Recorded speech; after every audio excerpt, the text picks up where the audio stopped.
Năm ba cưới dùng dằn chưa chịu trai đứa cùng nhau cất nghe trâu tranh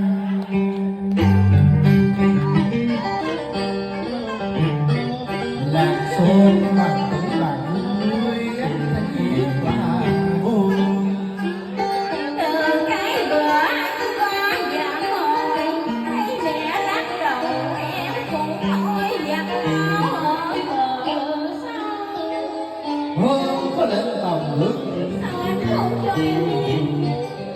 anh sợ lắc đầu và mong tiếng không rồi mình cứ góc lòng nhiều lòng dòng thì sao không cho người đi ghé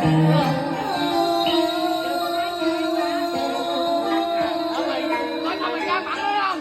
Hốt quảng mới vậy được.